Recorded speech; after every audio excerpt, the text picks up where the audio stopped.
Class, MASH. By A. Nutty.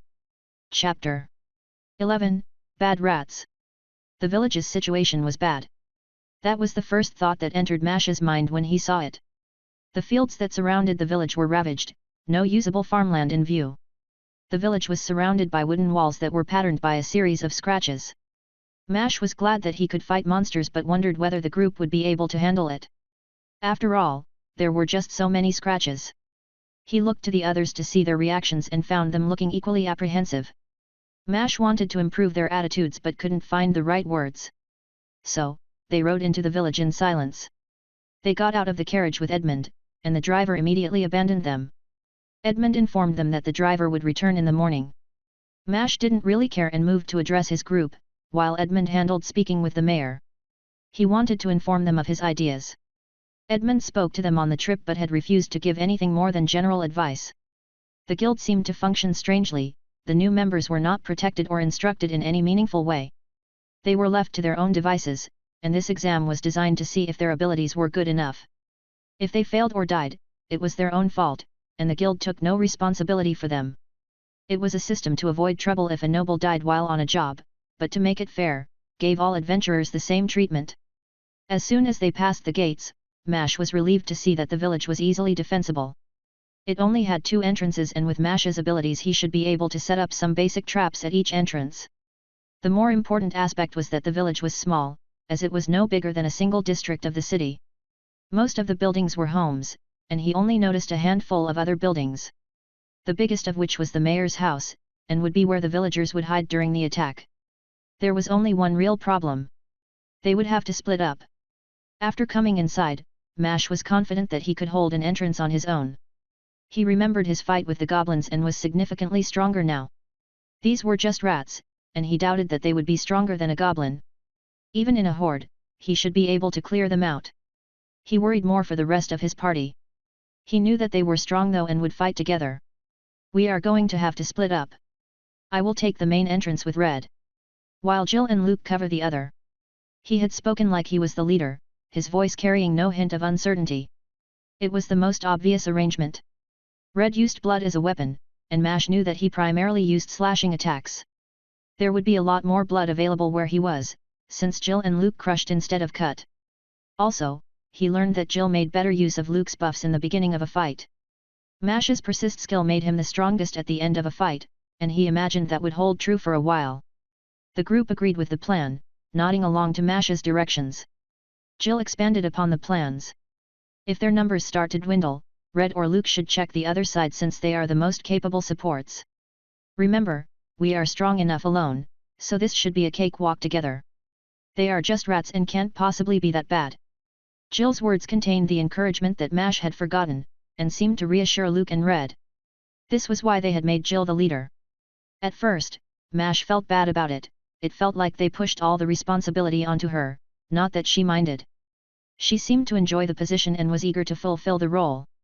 She was also the most human of the group, though Mash didn't like admitting it. He accepted that his class probably altered his humanity and would continue to do so. It did feel weird to consider himself as no longer being human. They only spent a few more moments ironing out the plans and set up some simple signals. It mostly involved sending either Red or Luke to act as messengers. They didn't like it but knew that Mash or Jill would be stronger by themselves. After which, Jill informed Edmund and the mayor. Edmund only nodded while the mayor looked disturbed, but after talking with Edmund decided not to protest. Edmund would probably take care of it if they failed. With all the details finalized, it was time to prepare. Mash went to the back gate first since he would be defending the main entrance. Once there, he grew spiked walls against the entrance. They acted to funnel the rats so that they could cover the ground with just 2 people. It took more energy than he expected and needed to meditate before doing the main entrance. Once done, he was rewarded with thick pillars of wood that were adorned with sharp thorns. They looked like the stems of roses. The main entrance was larger, but he had managed with his persist skill. Red healed him so that he could start meditating and regain his energy. He wondered if he would gain levels for the ones that died to his traps. He felt a little giddy at the notion of gaining levels freely, even though this was just a preamble to his dungeon dive. It only took about an hour for the sun to fall, it was almost time for the fight. They had separated a little while ago and were getting excited as they waited for the rats to arrive. He didn't even notice as Red approached. "You remember the plan, right?" She sounded anxious, and Mash tried to ease her as much as he could. So, he tried his best to faithfully recall their plan. "I push forward and cut up as many as I can, and when I hear you call out, I back up so that we can reinforce each other's flanks." This plan suited them, and he spoke with confidence. It did seem to ease her worries, and Mash was glad to see her regain some poise. He would fight the longest, but she would deal the most damage. Red could start a fight by cutting her own hands and using her own blood, but it lowered her overall strength. She was a lot stronger if she could just take the blood from monsters. She had explained that fresh blood held a higher mana concentration, and that monster blood was even denser. With more mana in the blood, she could use less of her own mana, and fight for longer. After talking for a bit, he started forming his weapon. Since it was of his own creation, he dubbed them sword staffs since they were a blend of the two weapons. He was quite proud of the name, and he heard Red gasp when she saw it. He explained the weapon to them but hadn't found the time to show them. He smiled reflexively when he saw her astonished expression. He started showing it off in a grandiose display, proud of his first real creation. They were both jittery with excitement, and it was Red who noticed the first rat. It seemed like half-elves had better night vision than humans. Mash stepped forward, but was not feeling as confident as he was a moment ago. The rats were a lot bigger than he expected.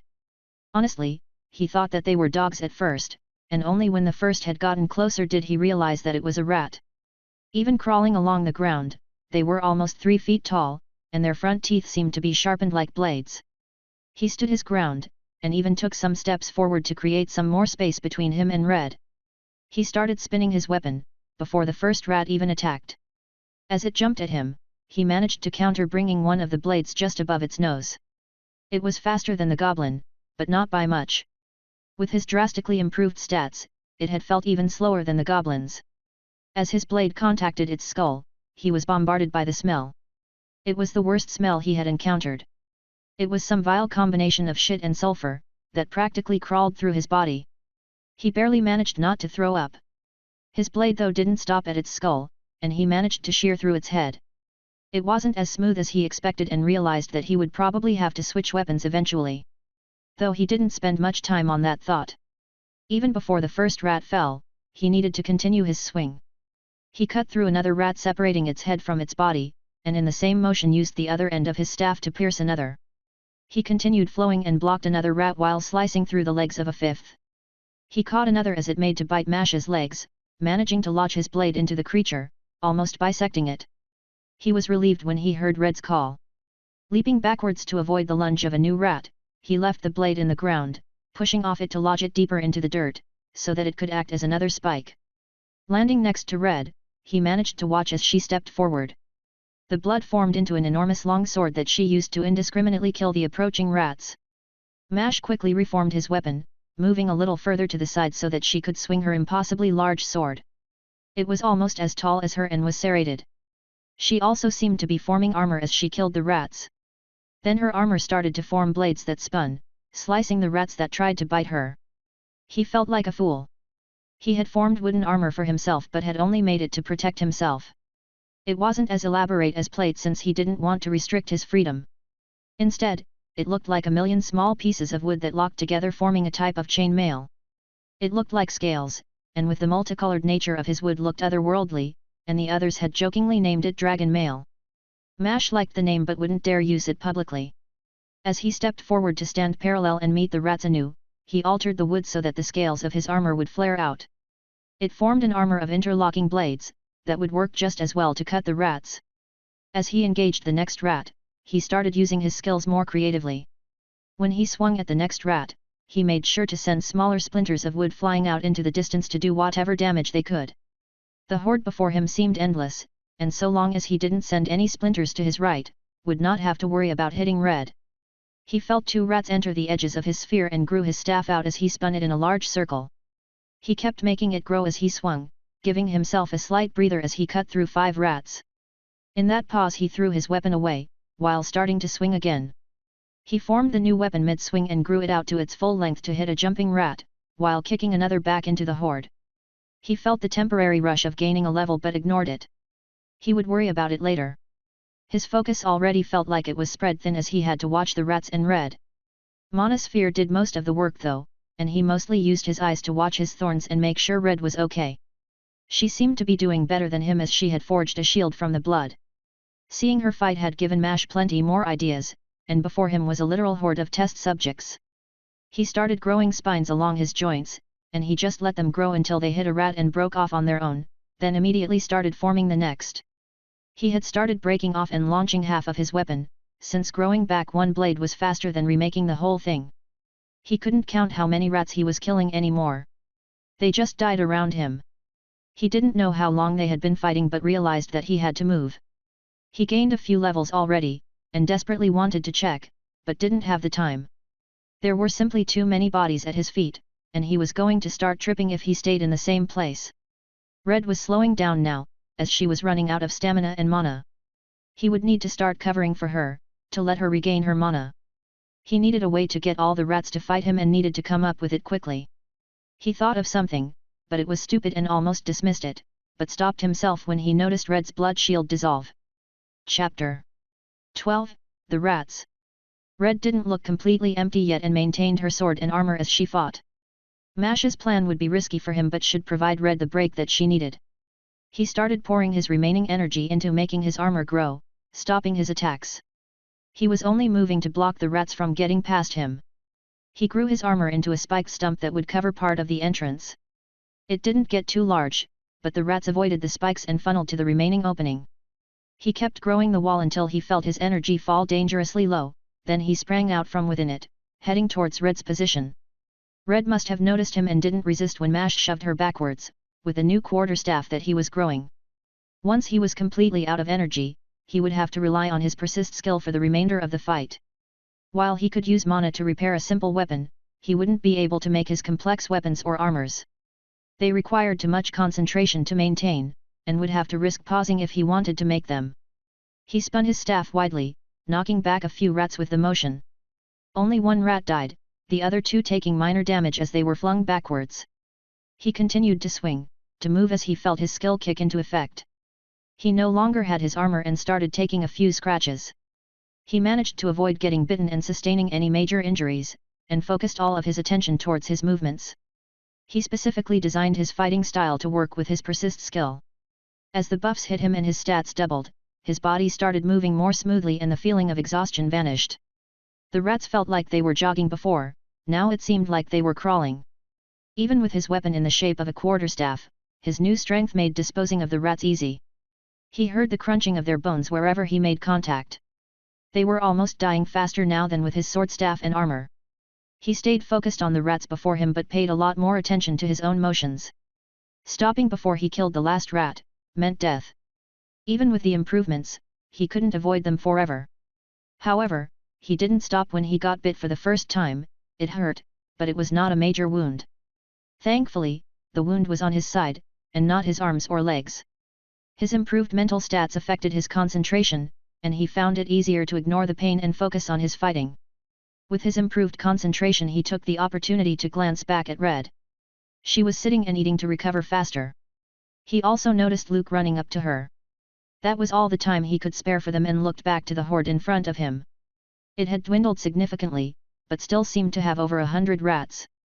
With all the dead bodies around, it became harder to use his eyes to identify the living from the dead. He found himself relying on the monosphere and was reminded of how helpful it was. It had grown when his stats rose, which implied that the size of the sphere was dependent on a stat. He would need to figure out which one, before allocating his free stats. After all, he would have quite a bit after today. Grinning slightly at the thought, he noticed as the sphere grew even bigger. Luke must have arrived and buffed him, and he could feel his movements improve again. Sadly, neither Red nor Luke could heal him from a distance. However, the bonus stats had changed a lot. His movements and strength improved drastically, and his mental capacity grew enough to let him start forming his sword staff again. It felt like he had undergone a drastic change, his mind working several times better than before. He thought that he could manage his armor too but didn't risk it. With a small look, he saw Red and Luke sprinting in the other direction. He worried for Jill, as he saw them run towards her, but had to deal with the rats before him. He could only go help them after killing all the rats here. He wanted to help, and focused more on landing hits. With his improved stats he could handle the extra damage. He could get healed by Red and Luke after. He started moving forward, letting more rats approach him. His mana sphere was now over twice as large, and he could cover more ground by taking wider motions. Every motion hit more than one rat, and he had started incorporating more kicks into his motions. He stepped on a rat as it tried to run away and pushed until he felt the ground beneath his feet. While slamming his foot down, he spun on the leg, making a wide swing with his staff, cleaving all the rats around him. He was far more efficient now that he was willing to take a few more hits. He made sure to pay them back, and every hit that he received would result in several dead rats. He wanted to make the most of the buffs and pushed himself to become more aggressive. He stepped further out. He decided he would move deeper into the horde.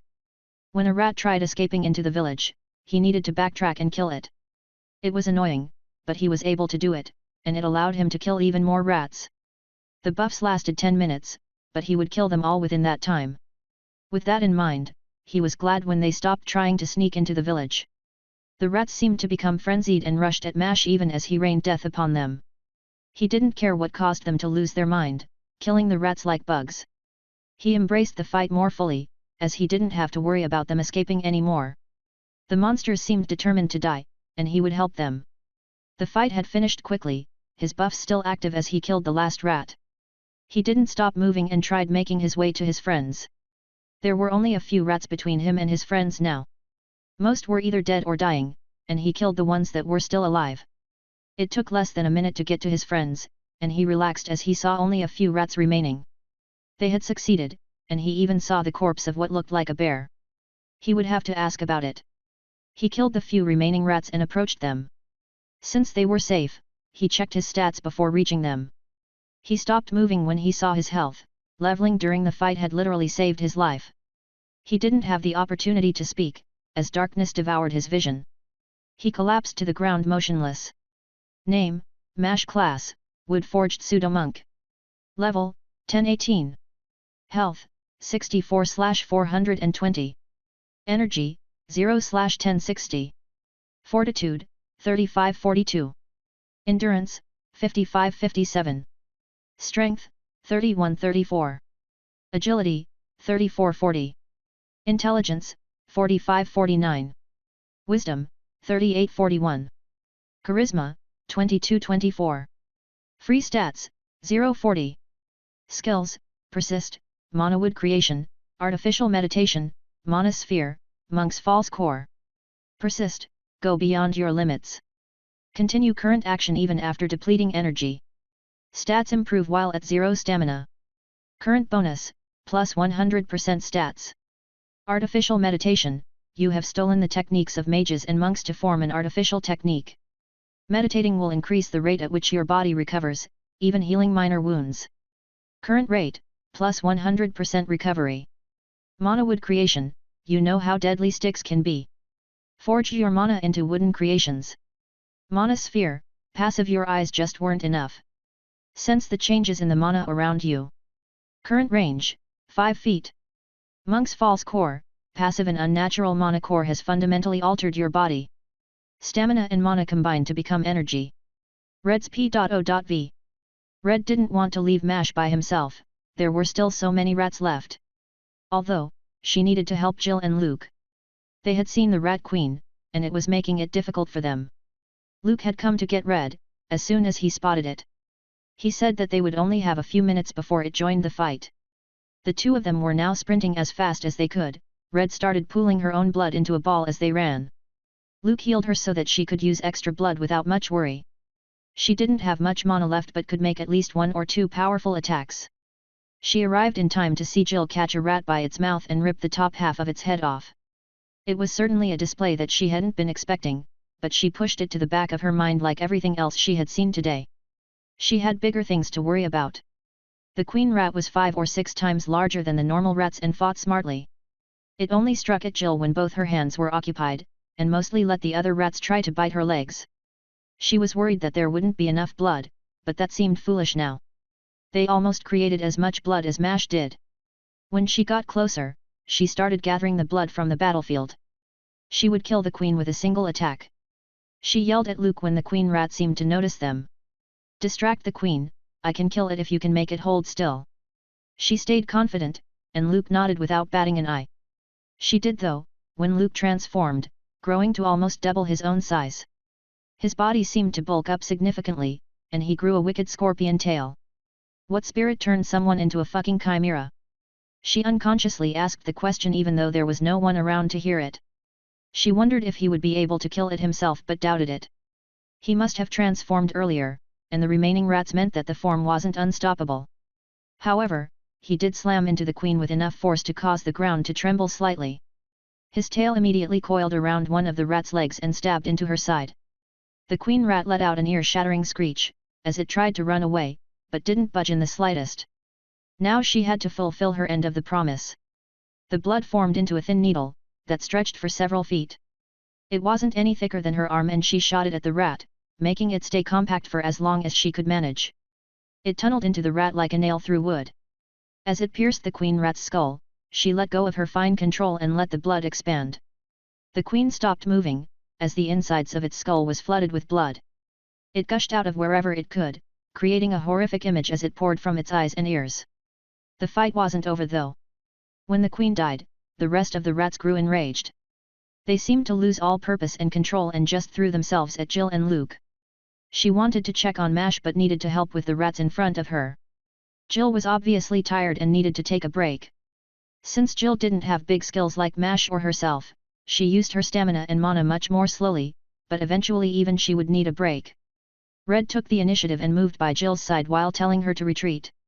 Jill took the opportunity without protest, and almost collapsed as she got behind the gate. Red faced down the rats before her. There were not many left now, but she was also low on mana. She opted to let her leather armor take the blows, forming only a blood sword to conserve her mana. Luke with his large size was drawing most of the rats to himself and made it so that she could fight freely. They were killing as many as they could, but they needed a break. Thankfully, someone else had arrived to help with the few remaining rats. She thought it was Jill at first, but noticed the oddly shaped weapon. It was Mash. He must have killed all the rats on his side and come to help. She wondered how he managed to accomplish that. Those idle thoughts vanished when she saw him. Mash was covered in wounds. How did he even have the health for that? She noticed a handful of gashes across his body, and even some large bite marks. Those were just the ones she could see from here, but he didn't seem to slow down at all.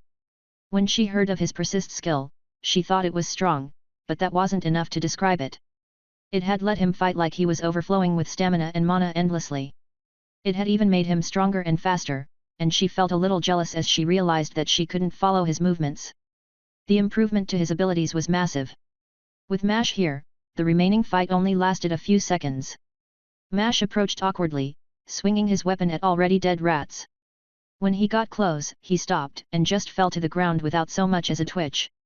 Chapter 13, Success. Mash got up and started looking around frantically, as his senses returned to him. The fight had ended, and he remembered his friends being safe. They were sitting around talking, and Mash tried pushing himself over to join them. He found that he couldn't walk yet and rolled over to them like a log. "I can't believe you're 2 levels higher than us, it's not fair." He heard Jill talk as he made his way over to them. Hearing the discussion, he was happy to realize that they were talking about levels. He knew that he probably killed the most rats and was eager to brag about his new level. "It really isn't fair, I should be the highest level since it was my buffs that did the MO." Luke sounded offended but stopped when he noticed Mash. Mash learned that Red was the highest level and was glad when he felt Luke's buffs hit him. He immediately started feeling better. It was addicting and better than any painkiller he ever used.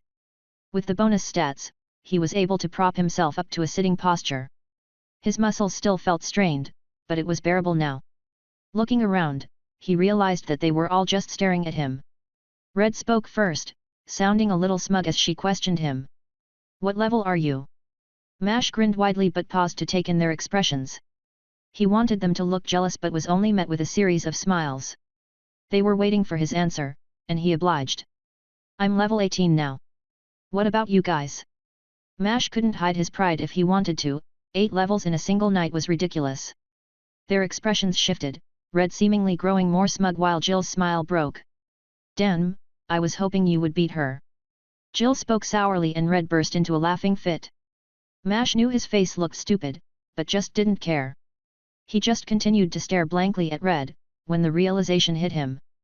What? How? He wanted to ask her what level she was, and how she beat him, but was talking too fast to get the full questions out. He definitely killed the most rats, it shouldn't have been that close. Red patted Mash on the shoulder, as if comforting a child. Sorry, Mash. I'm level 19, and we think it's because I killed the boss. She didn't sound or look the least bit apologetic, and he couldn't blame her. Honestly, he wasn't all that angry. They all grew significantly last night, and the joy he got from that reality hadn't dissipated. She didn't stop there and explained what had happened after she left. Jill and Luke added their own parts, and then Mash shared his own experience. They looked like they were impressed by his performance, but he was feeling the same way. He couldn't match Red's killing blow against the Queen, and he felt a little jealous at the power she already possessed. He wanted to keep talking but kept thinking about how he would allocate his free stats. Give me a few minutes, I'm going to use my free stats. Mash spoke casually and was confused by the panicked expressions of his friends. They all yelled simultaneously. No. He could only understand Luke as his voice was much louder than the others, but he thought that Red had called him crazy. Mash remembered then, his immediate use of free stats was considered wasteful and foolish. He was about to explain, but was preempted by Red. Don't waste your stats. Use them before getting your next class. She sounded like she was speaking to a child. Mash didn't get angry though and proceeded to explain his reasoning. I get it, and while it is harder to get improvements at higher stats, I am not planning on spending years in this class to get the most out of my free stats. A person could spend years of his life raising his stats without raising his level, and it would be the most efficient thing he could do, but he wasn't planning on taking it slowly. Even though last night was exhausting, he still wanted to go to the dungeon. I am not going to wait, and neither are you. We are going to advance quickly and level quickly. Once we're level 200, if you still care, we can train then, but I don't plan on slowing down until then, so I'm going to use my free stats to keep me alive as I push myself to gain levels. He spoke without a hint of doubt but was afraid to see how they would react. Jill and Luke both had the hesitant looks he expected, but oddly enough, Red was nodding along in agreement. You're crazy. Jill spoke quickly, but Mash heard the uncertainty in her voice. She understood what he meant, whether or not she agreed with it. Mash didn't have to respond though, as Red took his place. He's right, and you know it. After all, you are the one who is in a rush. Red spoke directly to Jill but Luke seemed to accept it now as well. Mash was glad, even if they were his friends, he didn't think that he would slow down for them. With everyone in agreement, they grew quiet as they each focused on allocating their free stats. Name, Mash Class, Wood-Forged Pseudo-Monk. Level, 18. Health, 311/420. Energy, 207/1060. Fortitude, 42. Endurance, 57. Strength, 34. Agility, 40. Intelligence, 49. Wisdom, 41. Charisma, 24. Free stats, 40. Skills, Persist, Monowood Creation, Artificial Meditation, Monosphere, Monk's False Core. Persist, go beyond your limits. Continue current action even after depleting energy. Stats improve while at 0 stamina. Current bonus, plus 100% stats. Artificial Meditation, you have stolen the techniques of mages and monks to form an artificial technique. Meditating will increase the rate at which your body recovers, even healing minor wounds. Current rate, plus 100% recovery. Monowood Creation, you know how deadly sticks can be. Forge your mana into wooden creations. Monosphere, passive your eyes just weren't enough. Sense the changes in the mana around you. Current range, 5 feet. Monk's False Core, passive and unnatural mana core has fundamentally altered your body. Stamina and mana combined to become energy. There were a few things he wanted to accomplish, the first of which was trying to make his monosphere larger. He didn't know which stat had improved it but guessed that it was either his intelligence or wisdom. Wanting to use the least number of free stats as possible for this test, he raised his intelligence by 1 point. It would get to 50 and hopefully increase the range of his sphere.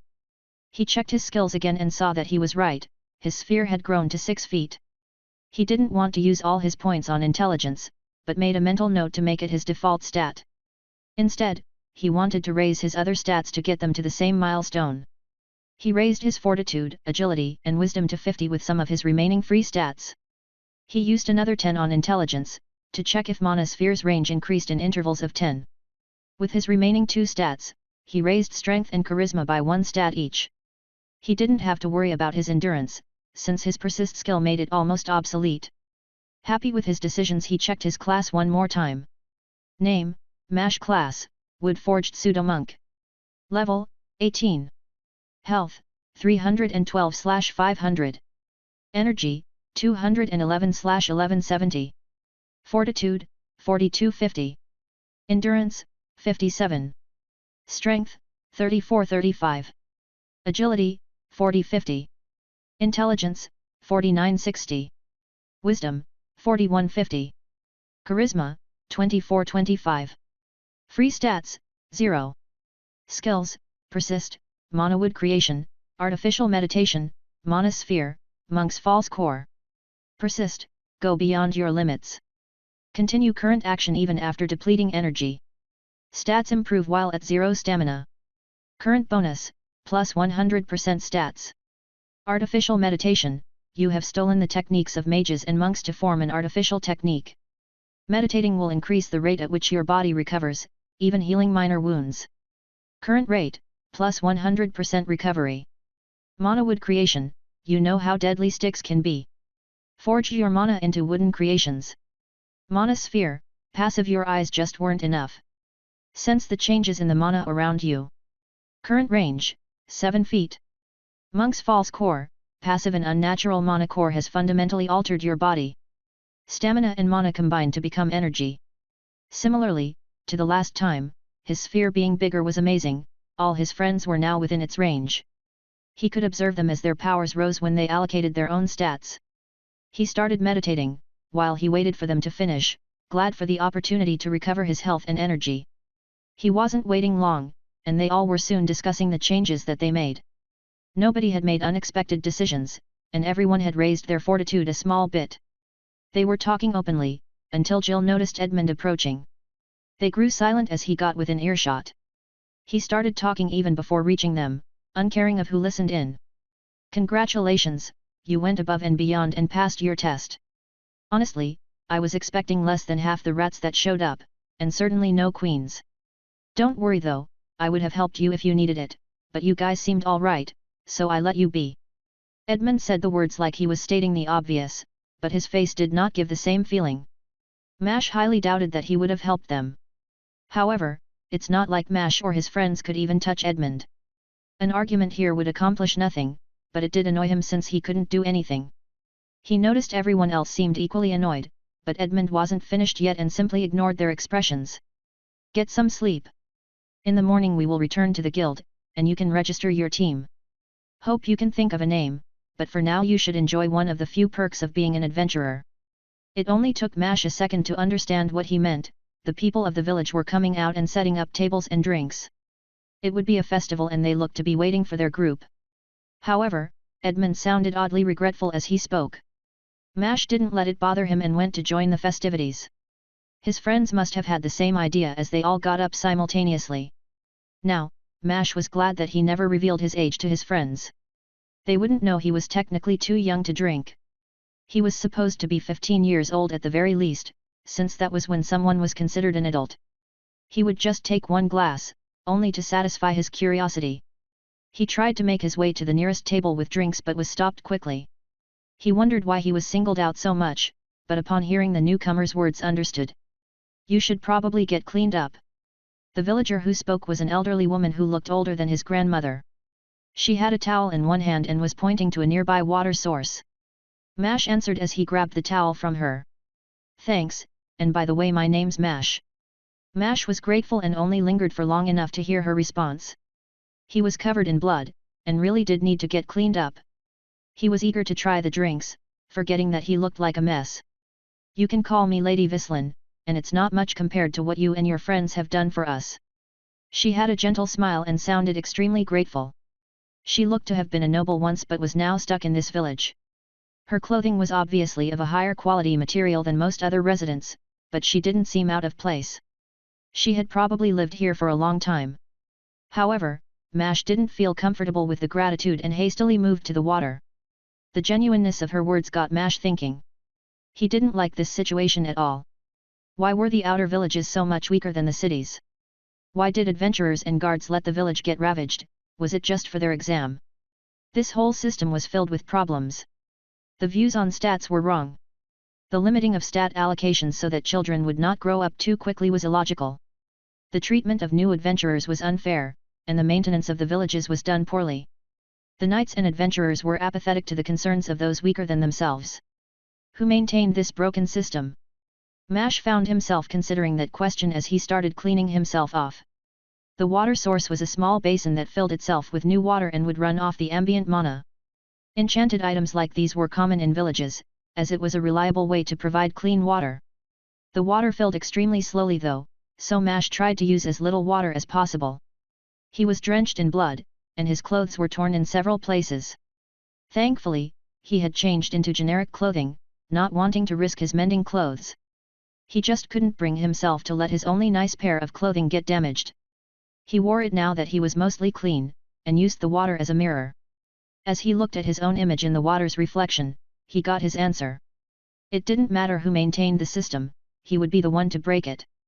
For that dream, he needed to become a lot stronger. To the point where he could find and remove those that enforced that system. That thought felt right to him, but he didn't have a real solution in mind. All he knew for certain was that the current system was flawed. He just hoped that he wouldn't have to fight those he cared about to do it. At least he would be going to a dungeon soon, but for now he would enjoy the remainder of the night. Chapter 14, The Team. They arrived at the guild a little before lunch.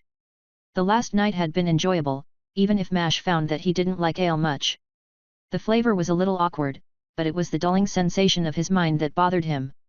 It felt unnatural and was as if he lost stats. The food though was surprisingly good, even if most of it was rat meat. The village would be using most of the meat to replace what they lost from their farmlands. The guild was busy in the afternoon, and he waited with Jill to register their party.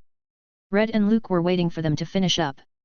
Mash wanted to finish quickly, so that they could head to the dungeon. Red already purchased a carriage that would take them to the labyrinth dungeon. They would leave as soon as they were done here and arrive at the dungeon just after nightfall. At the entrance to the labyrinth, a small town had been built for the adventurers to rest at.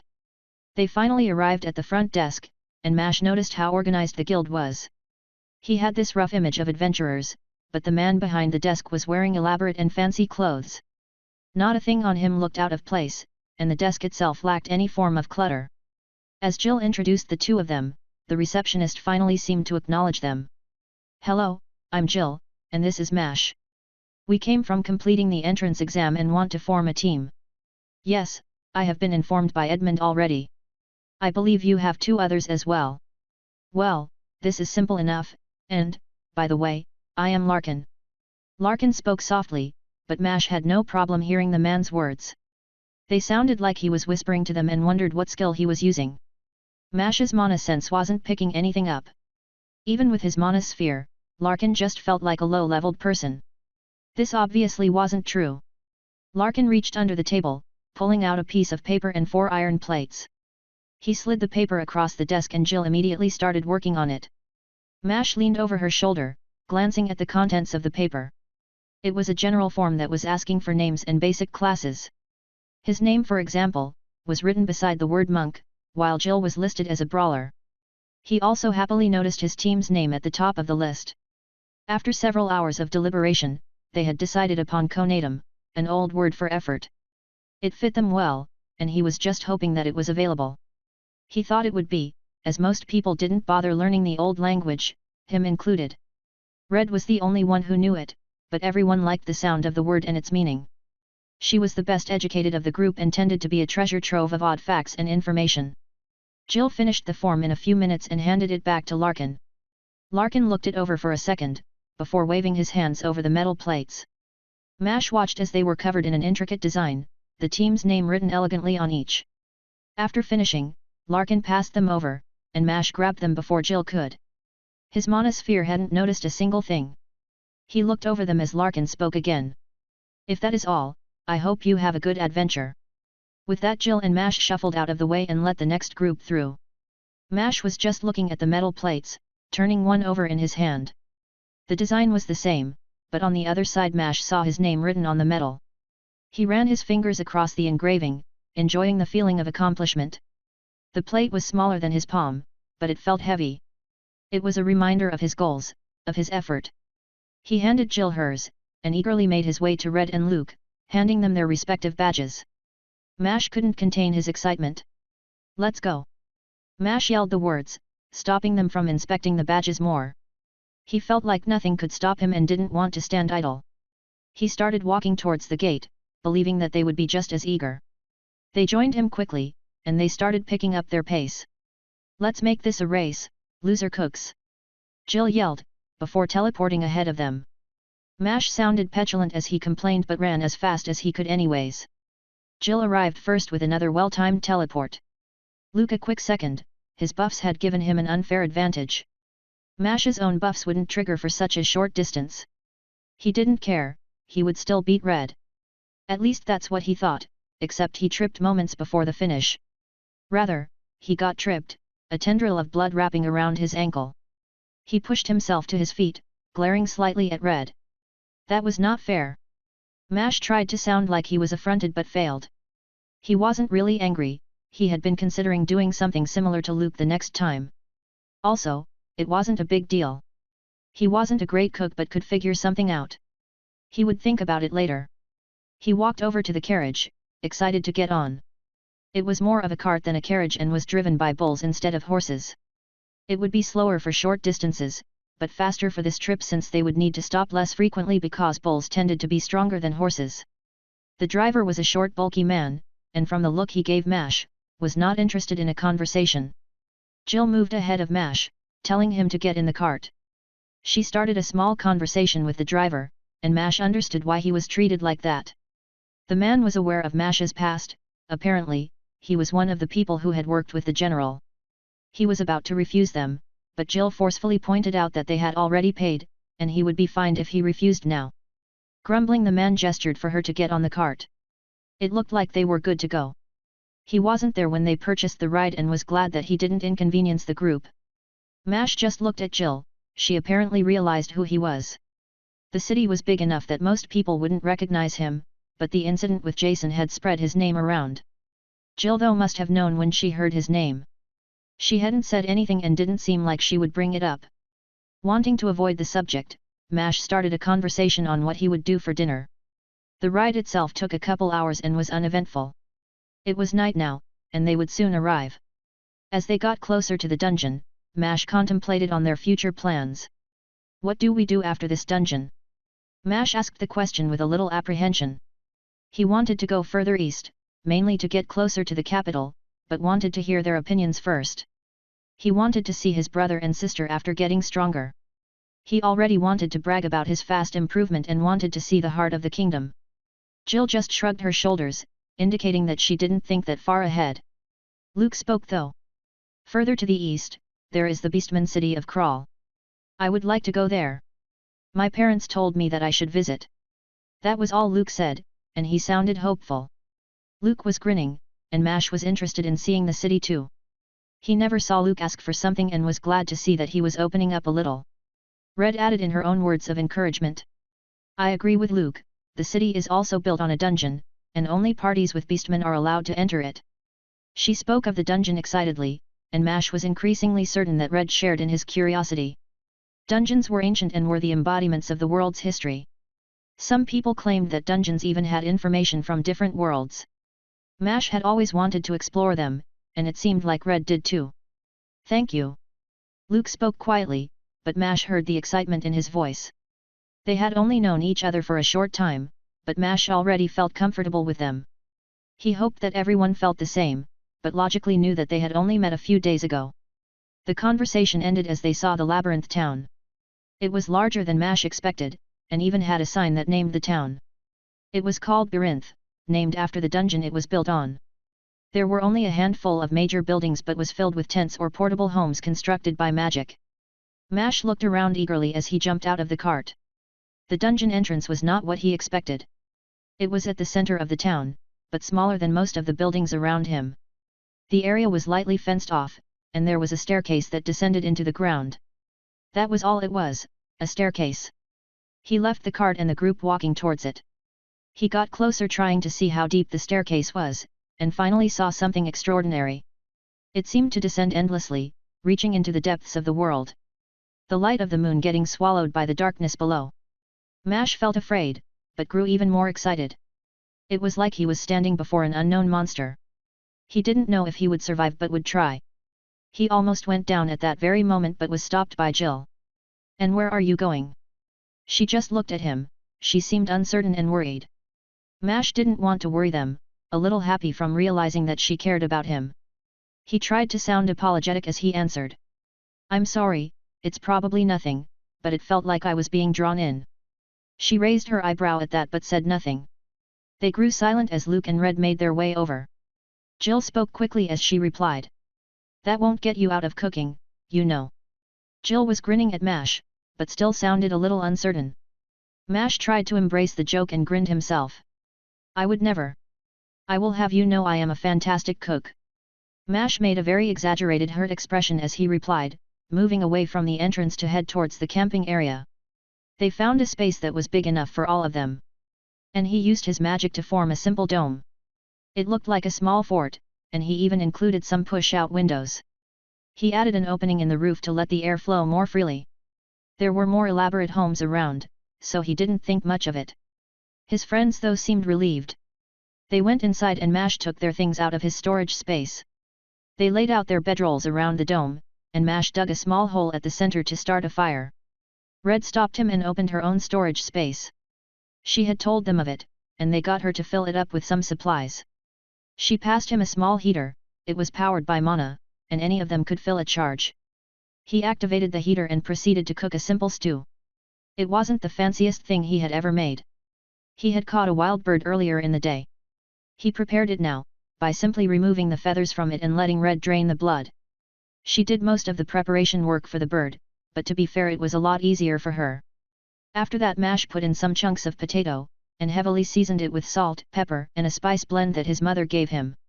He filled it up with some water, and let it boil. As it was finishing, he added one final surprise. 2 of his sugar cubes fell into the pot, much to the horror of his friends. He only grinned as he watched it finish cooking. He poured out a bowl for himself and dug in, while taking bites out of a small loaf of bread. It was good. Mash always liked to add a little sugar whenever he cooked. His friends reluctantly joined him, but soon were eating it just as ravenously as he was. They looked confused but seemed to be enjoying it. He was glad to be eating his fill, tomorrow would be a big day. Chapter 15, Into the Labyrinth. Mash woke early in the morning, far before anyone else normally did. The sun wasn't even up yet, and Mash took the opportunity to walk around. He went through the camping ground, using his mana sphere to gauge the strength of those around them. Most adventurers present had less mana than him, but there were a few that could compare to himself. That was a little surprising to Mash, since his mana pool was effectively as large as someone double his level. He guessed that those people had skills like his or Jill's. He wandered around for a bit more, before coming to the staircase. He still felt drawn to it and chanced a glance down the staircase. As he looked down now, there seemed to be a wall of darkness that cut through the little light that passed through the entrance. The light got Mash to stop. The sun was coming out now and he could go wake the others. They wanted to be one of the first teams to enter, and had decided that Mash would wake them as soon as the sun was out. He ran back to the makeshift tent to wake the others. When he woke up the tent was in a horrific state, the wood having decayed significantly over the night. It had looked demonic with the dead wood. He was able to patch it up with more mana and would need to figure out a way to maintain the wood overnight. Mash walked back into the tent and was a little surprised to see that Jill and Luke were already awake. Jill especially, since she was the one who slept the longest before.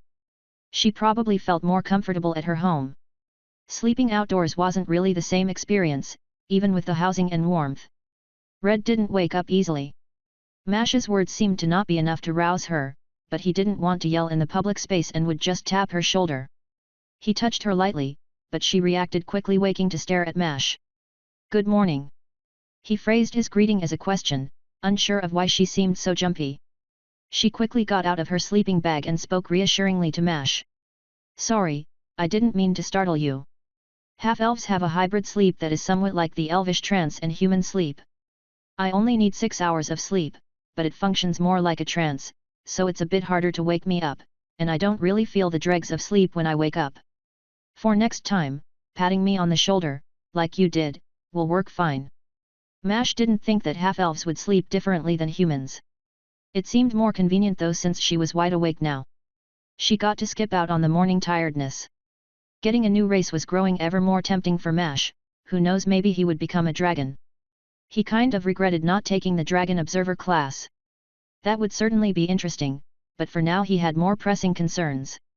Let's get going, the sun is almost up, and I think we can still be the first ones into the dungeon. Mash spoke quickly, trying to rush the group as much as he could, but stopped when he noticed Jill's glare. A single look was all it took to stop him in his tracks, and he waited patiently for them to get ready. There wasn't any reason to rush, most others wouldn't wake up this early, and even if a few did, the dungeon was bound to be filled with treasures and monsters. However, the others didn't take more than 5 minutes to get ready, and once done they made their way to the entrance staircase. Mash started walking down immediately. They had decided that he would lead the party with Jill following directly behind him. His monosphere would pick up any magical traps and would make him the quickest to react to other surprises. Jill had heightened senses and could perceive other types of traps like poisons or sounds. The staircase was shorter than he expected, and as he moved past where the light had reached, he was swallowed by darkness. It wasn't like falling unconscious, rather he felt as though he had passed through a door. The other side wasn't at all what he expected. He was standing on grass and saw the sky. At least that's what it looked like. It was sunny as well, and he was a little surprised by the labyrinth itself. It wasn't what he expected. Instead of stone walls, the labyrinth's walls were made of thick wooden logs. They were stuck into the ground like a fence, and he wondered if he caused this. He had read up on the dungeon, and was expecting a cave-style labyrinth. This was clearly a forest maze of some kind. Did his class somehow react with the dungeon? Was that why he felt drawn to it? Then he thought about the others, taking the opportunity to look back. Thankfully, they were still there, but they had panicked expressions. It only took Mash a second to realize why. The exit behind them had vanished. They didn't seem to have a way out. They had planned to check out the dungeon briefly before leaving and coming up with strategies, but it seemed like they wouldn't be given the opportunity. What happened? Did you do something? Jill sounded agitated as she spoke to Mash. It felt like an accusation, but Mash couldn't blame her. The wooden walls of the dungeon had streaks of different colors along them, much like Mash's own creations. He didn't have the answers she wanted. No, I didn't, I mean I don't know anything. Mash struggled to get the words out, his mind was racing with possibilities trying to figure out what had happened. He didn't know something like this could even happen but found himself getting excited. It would mean that this variation was probably never explored, the rewards would be completely unknown. The monsters would too, but after the fight with the rats, he was feeling confident. Jill didn't give him the time to focus his thoughts. What do you mean? Didn't you say you were drawn to this place, and what about all of this? She sounded panicked, waving her hands around and gesturing at the surroundings. Mash didn't know what to say and was feeling increasingly worse as he saw her panic. Surprisingly, Luke spoke as the voice of reason. Calm down, Jill, you know it's not his fault. Rather than expecting him to have all the answers, let's figure them out together. Luke's words didn't have even the smallest bit of doubt, and that seemed to shake Jill out of whatever panic she was in. She was about to say something but stopped herself, just taking some breaths as she recovered. After a couple seconds of silence, she spoke sounding a lot calmer.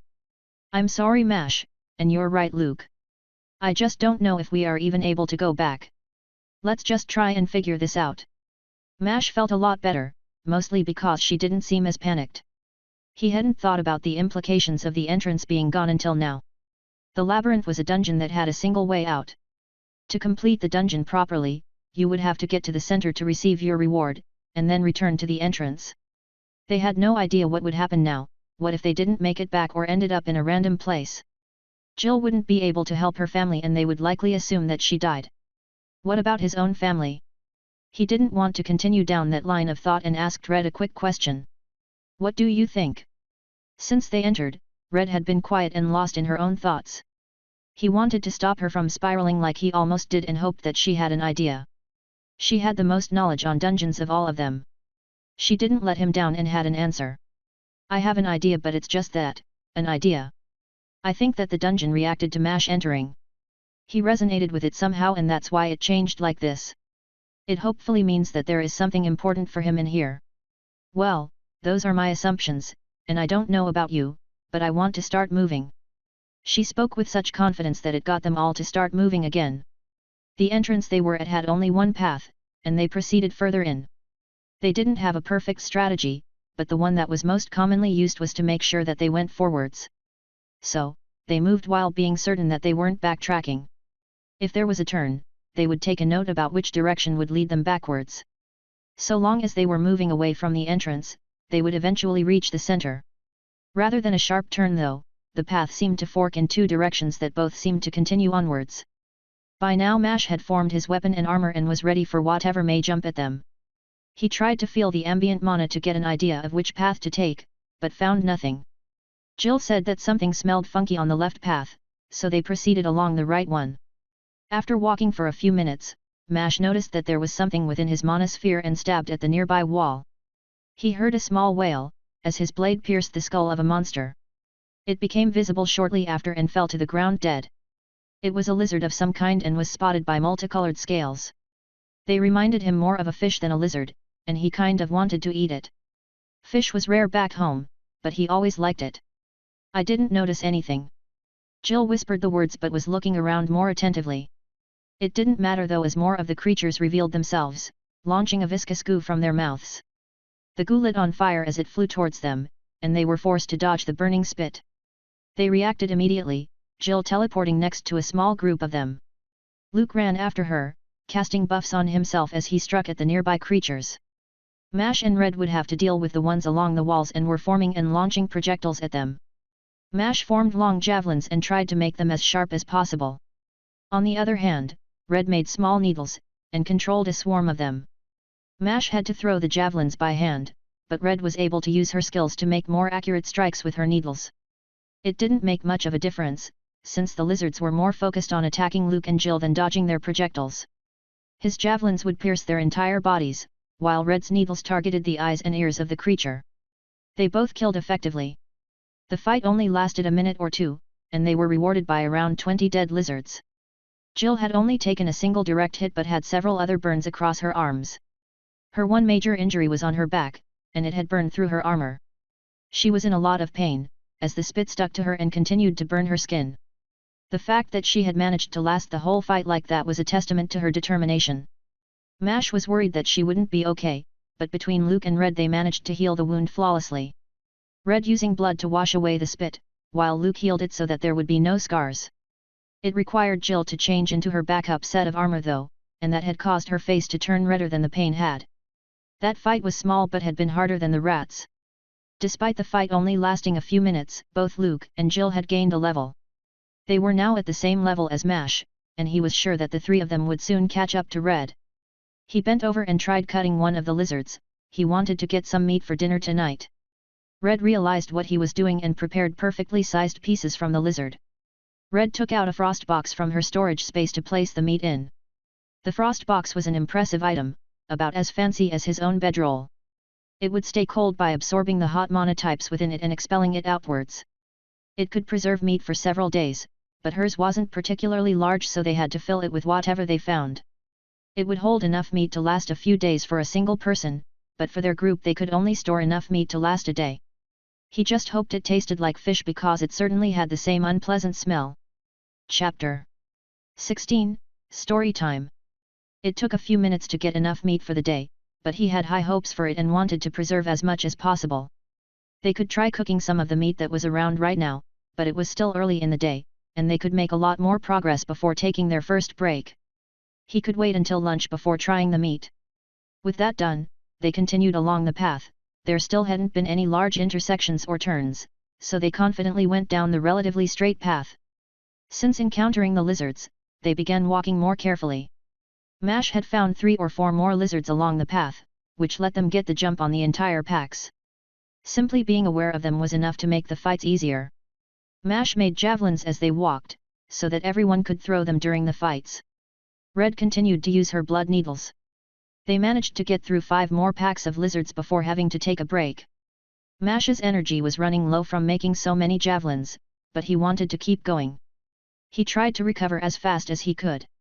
When they took a break, Luke offered to cook, so Mash just meditated while he waited for lunch. During the break, everyone allocated their free stats since they had all gained at least 1 level. Red only gained 1 level and Mash managed to catch up to her. Luke and Jill were only 1 level beneath them now. The fights were easy, and he didn't gain many stats from them. It seemed like the more challenging the fights were, the more stats he would gain. Once Mash finished meditating, he allocated his free stats. Mash figured that the most valuable thing he could do was increase the range of his sphere again, so he poured 8 stats into his intelligence and 2 into his strength. That way he could raise his intelligence to 70 and increase the range of Mana sphere to 8 feet. The bigger range would make spotting the lizards easier and would help for whatever other enemies were in the labyrinth. Name, Mash. Class, Wood-Forged Pseudo-Monk. Level, 20. Health, 510/510. Energy, 1270/1270. Fortitude, 50/51. Endurance, 57. Strength, 38/40. Agility, 50/52. Intelligence, 62/70. Wisdom, 50. Charisma, 25. Free stats, 0. Skills, Persist, Mana Wood Creation, Artificial Meditation, Mana Sphere, Monk's False Core. Mana Sphere, passive. Your eyes just weren't enough. Sense the changes in the mana around you. Current range, 7 feet 8 feet. He had recovered completely and was ready to enjoy the meal. He grew wary as he approached his friends. They didn't have pleased expressions as they ate the lizard meat. Luke handed Mash a plate and he stared down at it reluctantly. He looked up again, noticing that they were all looking at him. He mustered up as much optimism as he could, maybe his friends didn't like fish. He took a bite and was certainly surprised. The meat was tender, feeling almost like a warm butter. The strange thing was that it melted like one too, and it turned into an oil as he chewed. The weirdest aspect of this meat was that it was sweet. It was tasty and reminded him more of a fruit, but the oily feeling was displeasing. He understood their looks now. An oily fishy meat that tasted oddly like fruit was disturbing, to say the least. This is interesting. Mash spoke, still confused by the complex flavor. Everyone else was nodding along slowly, and they all took the next bite together. Whether they liked it or not, they would eat it to save their rations. They had packed other food, but without knowing how long they would be trapped down here, decided to eat it sparingly. It feels like I'm drinking a fruit oil. Do all lizards taste like this? Red was struggling to stop herself from gagging but managed to get the words out. He just stared at her blankly, and Jill replied with the appropriate amount of snark. No, my lady, lizards don't normally taste like ripe fruits. She emphasized the my lady as she responded. Lizard meat was quite common back home, and most people ate it with some regularity. A lot of street food was made with lizard meat. Mash was surprised that Red hadn't had lizard before. He gathered that she was rich, but he bumped her up another social level in his mind. Red's shocked look gave Mash the confirmation that he needed, even before she responded. "Well, how did you know?" She blurted out the words in a jumbled mess but managed to get the idea across. Jill just waved her hand dismissively and laughed mockingly. Mash couldn't help but join her, and even heard Luke chuckling. It took effort to stop themselves, and Jill responded. "You can't be serious, I mean come on. Just look at yourself, and the weird things that only you know. That is ignoring all the very useful magical equipment you carry." Red seemed to process the words slowly before coming up with her rebuttal. "What about Mash? He has almost as many expensive magic items as I do." She was looking at him as she spoke, and all he could do was shrug his shoulders. Jill though didn't mind answering, seeming to gloat in her apparent victory. "Mash is kind of famous in human circles, so I had a pretty good idea of who he was. Otherwise, I probably would have come to a similar conclusion." That got Red and Luke's attentions, and they were staring more speculatively at Mash. Red asked the obvious question. "You're famous, for what?" It was not a subject Mash wanted to discuss but had known that it would come up eventually. He already knew that Jill recognized him. He still wasn't ready for this conversation and tried pushing it later. "I will tell you guys about it at dinner, for now I'm going to finish lunch so that we can get moving." He genuinely meant it too, the weird lizard meat had grown on him. He liked the sweetness and ate it despite its texture. After the initial bites, he adjusted to the strangeness and enjoyed the rest of the meal. It felt like eating a dessert, and he eagerly began clearing his plate. The others did too, but clearly didn't enjoy it as much as him. Red seemed to notice Mash's discomfort and took over the conversation. She talked about her situation to save Mash from talking about his. He silently thanked her while taking another bite of the food. She spoke softly as she explained. As you have so expertly deduced, I am of noble heritage. My real name is Elenia Venfer. She paused taking another bite of food, letting the rest of them consider her words. Mash felt like he should know the name but couldn't place it. He ate silently but noticed that Luke and Jill had stopped. Jill was just staring at her with eyebrows raised, while Luke looked down at his plate. He heard Jill mutter something under her breath. The betrayer. Then it clicked for Mash, and he spoke the words aloud in disbelief. He couldn't hide the amazement in his voice. Your family killed the old king. She nodded but didn't say anything. It was more significant than just that though. The current ruler of their kingdom had ruled for over 100 years and would continue to do so, unless he was killed. The same should have been true for the last king. On top of being one of the most powerful kings, her ancestor had killed the first ever beastman king. The fallout resulted in a civil war that soured the relationships between humans and beastmen. It was done through a vile act of betrayal. Tanavar, one of the heirs to the Venfer dukedom, had poisoned the king and all his descendants, ultimately leading to the downfall of the beastman kingdom. The family though managed to avoid blame and ruin by disowning and killing Tanavar in retaliation. However, the lightness of the punishment sparked growing distrust between the races. He glanced at Luke, this information most relevant to him. Luke looked unaffected though. Mash asked him a small question. You knew, didn't you? He just nodded but didn't elaborate any further. Red continued, not yet finished with her explanation. Mash heard the sadness in her voice as she talked. I ran away from home. No, that's not entirely true, they knew that I left but didn't stop me. It's not like I've been abandoned or anything, they are probably loosely keeping track of me even now. The family has its secrets, and I didn't agree with them. So, I left before getting too deeply embroiled in the family.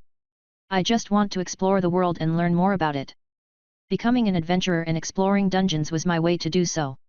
Mash wanted to hear more about the secrets, but it wasn't his place to get involved. Maybe in the future he could help her, and he placed it on his mental list of tasks for when he was stronger. The list seemed to be growing far too quickly, and he would be glad to extend his lifespan at level 100 and 200. However, he could do something right now. They had finished eating, but nobody moved. They just sat there, and Mash took the opportunity to tell them his own story. He told them of how he trained as a kid, and the fight with Jason. How he had killed the boy and ended up in the dungeons. Though, he didn't tell them about how he felt after killing Jason.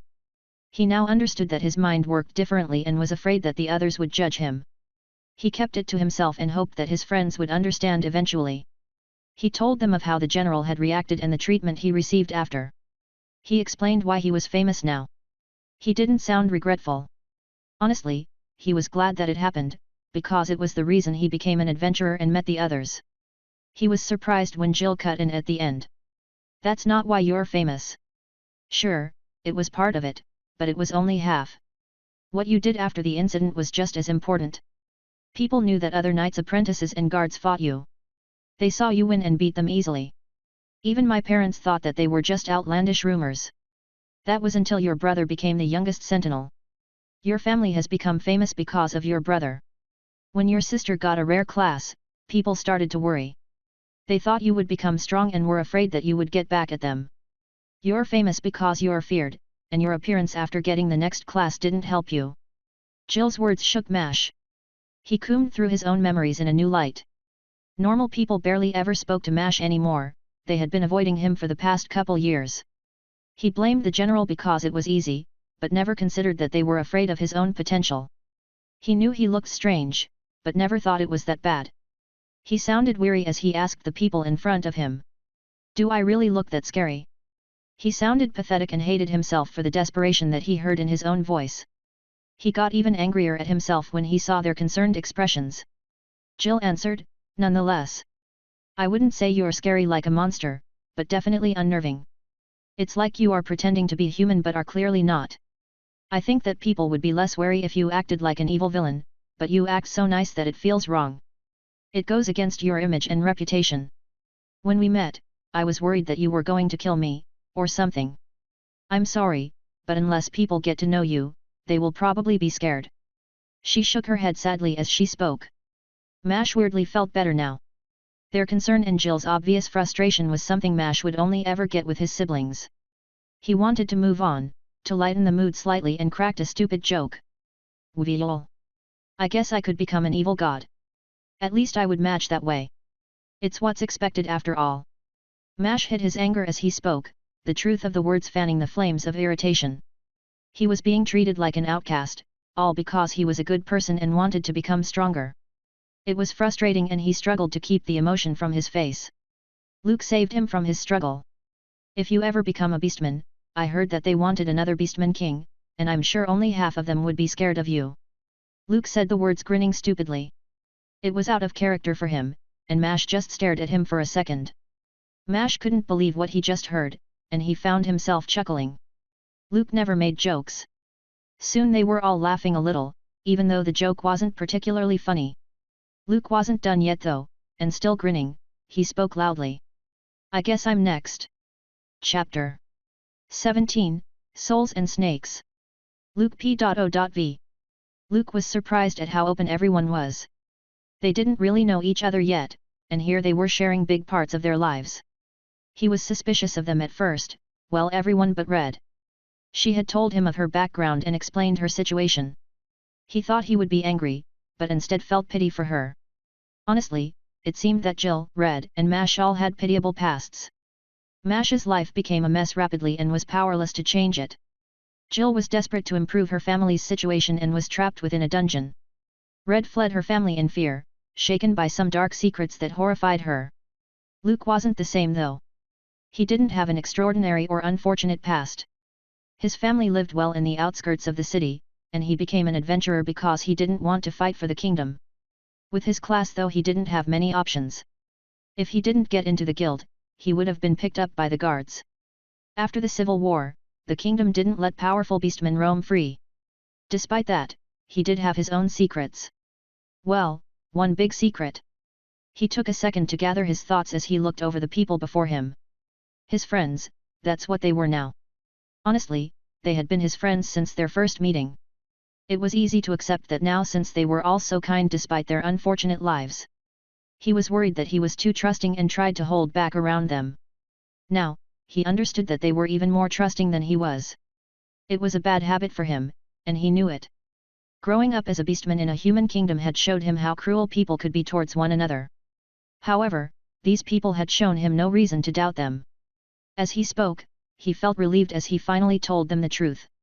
I'm sorry I have been hiding something from you guys. My class isn't Spirit Druid, it's Soul Druid. I am not a necromancer, and before you ask, this was my best option. I apparently have a high affinity with soul magic. As soon as I got my class, I knew that I had to leave the city. You all know how the churches treat someone with soul magic. The reason I want to go to Crawl is because the Beastman cities would be more accepting of my class, and I wanted to try and find a house for my family there. He never wanted to talk about it and hoped that his next class would change his magic completely. It was a rare occurrence but could happen. His voice quivered slightly as he spoke, he still wasn't comfortable sharing. He hoped they would take it well. Despite their kindness so far, he was a potential necromancer. He could avoid the class, but just the possibility was enough for imprisonment or even death. He met their eyes, braced for whatever reaction would come. They were all staring silently, and he grew more tense as they processed his words. He sagged in relief when he heard Mash speak. Well, this is perfect. When I become an evil god, you can be my right-hand man. Mash the monster and Luke the lich. He couldn't stop himself from smiling at that. Those were some of the least intimidating and most ridiculous names he's ever heard. Jill and Red couldn't help themselves and started laughing too. I genuinely think my younger siblings could come up with better names. Jill was laughing openly, and it sounded genuine now.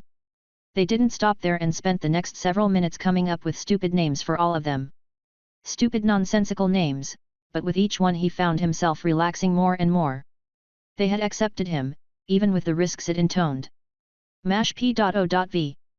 Mash had read his fair share of history and knew why necromancers were so feared. However, he doubted that Luke would magically become evil. He was surprised to hear of the new class, but it just made him more excited. Soul magic was rare. Only 5 people in the past 100 years have been recorded with access to the magic. There were certainly more, and some others must have gotten the option too, but it was considered an evil magic and was often hidden or refused. So long as Luke kept leveling, he would become unbelievably powerful. Mash considered how many lizards they would have to kill for their next class advancement. They would get their next advancement at level 30, and 10 levels wasn't that far away. It would still be a lot of dead lizards though, and he didn't know if the labyrinth would still shift with its current state. He sprung to his feet exclaiming his thoughts aloud. What happens if the labyrinth shifts? What if it doesn't? Maybe, we should get moving. They were all silent now, the laughter being pushed back with concern. They moved frantically, cleaning up and getting ready. If they needed to talk more it could happen later, they had to move forward now. They got into formation quickly and started along the path. They only encountered one more pack of lizards. It was the smallest by far, and with their new stats, the group had disposed of them smoothly. They didn't stop to collect meat or other materials, instead focusing on making progress before nightfall. It was hard to tell the time of day, the sun inside the labyrinth was moving slowly. He couldn't use it to judge the actual time. After the last lizard pack, the path forked again and they went down the right path, the left having given them a bad feeling. The path had been filled with some kind of gas, and it made their movements slower when they tried passing through it. The right path was clear, and he expected that they might find some new monsters. Hopefully, it would help them level. The path though was mostly empty. However, he found an item buried within the dirt at the edge of his mana sphere. It practically screamed to him, leaking mana around it suffusing the nearby ground. It was an oddly familiar kind of mana, one that seemed to feel strangely alive. He couldn't place it though. He stopped his group motioning to the ground below. There's something in the ground. I can't tell exactly what it is, but I think we should dig it out. They looked at him excitedly, and he reciprocated the feeling. A dungeon treasure would be incredibly valuable. Even if none of them needed it, there was always someone out there that would want it. Mash formed some simple shovels and handed one to each of them. Red sounded only slightly annoyed as she spoke. To think that you would make a lady dig in the dirt. She stressed the word lady as she spoke sarcastically. Despite the complaint, she was the first person to start digging. The others moved quickly, clearly just as excited as her. They started chanting a popular treasure game as they dug. Jill starting with a simple beginning.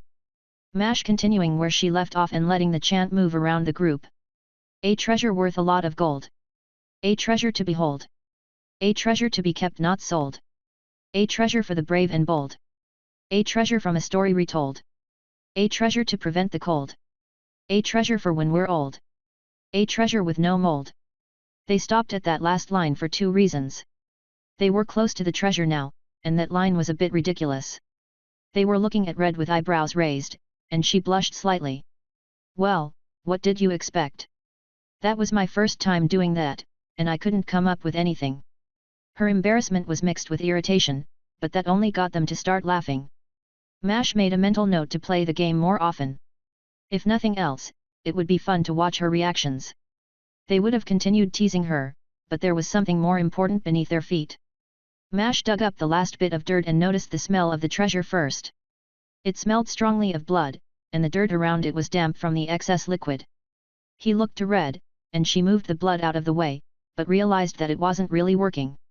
It just kept generating more blood and he realized what the item did. Mash decided he would leave it to Red and stepped out of the way. Red used her magic to grab the object and Mash finally got a good look at it. It was a seed that had small cuts along the outer shell. It was about the size of her palm, and continuously leaked blood from the cuts. Everybody knew that the item was perfect for Red. A seemingly unlimited source of blood was extremely convenient. It would solve a lot of the problems she ran into at the beginning of a fight. She had to figure out how to store it though. Mash remembered his own attuned item and suggested that she try attuning to it. It took her a few minutes, but she managed to connect with the item. It took more mana to attune to more powerful items, and she struggled finishing the process. Once she succeeded, she realized that she could stop it from pouring out blood.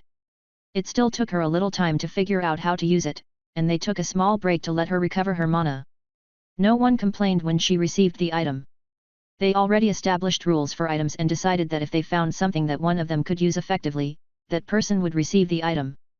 They wouldn't worry about the price of the item unless they knew the item's worth ahead of time. If they found a sword enchanted with an element, they would sell it because it was extremely valuable and none of them would need it.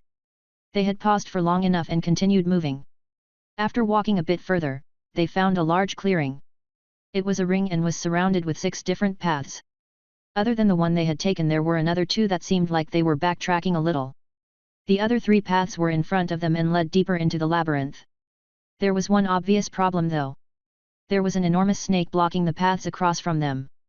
It was big enough that it would have no trouble eating all of them, at once. It was easily over twice his own height and stretched for over 300 feet. Its scales were pitch black and it exuded darkness, seeming to cast unusually long shadows over the ground. It felt like the night given form, and Mash wanted to run away. Thankfully, the thing was asleep. We should take one of the paths next to us. I don't think we can fight that. He sounded scared and didn't try to hide it. It might just be a big creature, but Mash doubted that. Red responded calmly. You know as well as I do, labyrinth-type dungeons always punish cowardice. He wanted to argue, but it was true. Most stories about labyrinths showed the reader how cowardly actions would lead to death, but this was just suicide. If that thing attacked, they would not be able to defend. He wanted to suggest running again but didn't want to act cowardly. What do you suggest? I think we should try sneaking by, and if that doesn't work, try communicating. Red sounded confident, but Mash was just staring at her. The others were too, and he couldn't help but make a wild gesture at the snake. He just emphasized the thing, nothing more needed to be said. She responded to the obvious implication. Creatures within dungeons can be intelligent, and it usually relates to the power of the creature. That thing is probably strong enough to be intelligent. Hopefully, even if it notices us, it just ignores us. The creature was sleeping soundly, but they didn't know how long that would last. They would have to decide soon. Whatever they ended up doing would be harder if the creature was awake. Realistically, they only had 3 options. The most obvious, and probably the most correct, was to run. It was a risk to fight it, and he doubted that the risk of cowardice was worse than the snake. The next option was to try and sneak by, and hope that, if they were noticed, the creature would be capable of conversation. The last option was to try and kill it. Mash had come up with one strategy that he thought would work. Mash could make an endless amount of wood with his persist skill. Far more than any other mage could manage, the only downside was that he would fall unconscious after making it. However, he thought that if he had enough time, he could make a large enough blade to kill the snake in a single attack. It would have to be enormous and would take a few hours to make, but theoretically it should be possible. Chapter 18, Night. They decided to sneak past the snake and deliberated on how they would accomplish it. They came up with a good solution, where Mash would make a bridge that would go over top the snake. It was risky since it would take a few minutes to make the bridge, but it would let them get past without touching the snake. There were a few formations they could go with and decided to have Mash lead at the front. He would need to build the bridge, and this organization would keep Red and Luke from direct harm. After he finished the bridge, Red and Luke would run across next. Jill would follow up last, since she could teleport if something unexpected happened. She was easily the most mobile of the group. Speed was most important for this plan, so Mash quickly sprinted across the plains. In under a minute, he got close enough to the snake to start making his bridge. During his approach he started forming wood in front of him. He kept the wood growing as he ran on top of it. It started as a simple log, and as he got above the snake, he started growing it out flatly over the snake. He would have made it taller, but his monosphere detected a powerful source of energy above him, and it felt dangerous. Dungeons had some rules that should not be broken. He avoided it and just went further past the snake. When he finished, it looked like a tree that was leaning over top the thing. He didn't make it touch the ground and gestured for the rest of them to run up. The snake was still asleep, and it looked like the plan was working. Although he wanted to be as careful as possible, and made sure to stay above the snake's mana, he didn't let the tree grow downwards because it might collide with it if the snake moved. He didn't make the wood touch the ground again, they could easily drop from this height without injury. A 20-foot drop would hurt a little, but they could manage it. It was by far the safest option that they had. Red and Luke got to the base of the bridge, and Mash dropped off the other end. He did it by hanging off the ledge and dropping down slowly. The snake remained unmoving. The whole process had taken a little under 10 minutes. Relieved, he waited for Red and Luke to get to the ledge. He started forming a wall that would lead to one of the paths. It blocked them from the line of sight of the creature and blended into the wood of the walls. Red and Luke similarly hung off the edge before dropping to the ground. They only had to wait for Jill, and it didn't take long for her to arrive, as she appeared several feet in front of them. The snake stirred at that, and Mash felt the snake's mana flare. He didn't need to tell them to run, they were already moving towards the path. Luke reacted quickly, buffing Red so that she could keep up. Jill was closest to the path, and they all started running to the exit. Mash held the back of the pack and watched as the bridge broke under the slightest touch from the snake. It was like a blade of grass to it. With the wall up, Mash couldn't see the creature's face and ran at a full sprint. They made it to the entrance but didn't stop and just kept running. It ended up being the right call as darkness chased behind them. It was bleeding in from where the snake was, like water it rushed through the opening. Mash felt the snake's mana enter his sphere and wash over him. The darkness of night consuming his vision. Hello, wayward wanderer, who sneaks their way through the labyrinth. Foolish beings treading where they do not belong. Mash floated in darkness, the voice seeming to echo around him. He couldn't see anything but could still feel the snake's mana surrounding him. Instinctively, he knew that it was the snake communicating with him. Mash felt strangely unafraid now. Something had flipped for him, and the mana stopped feeling ominous, instead reminding Mash of a warm blanket. We are sorry, we did not mean to intrude. We were sent here by the dungeon itself. It reacted to my abilities and sent my team and I here. He said the words steadily, trying to hide his weird feeling of comfort.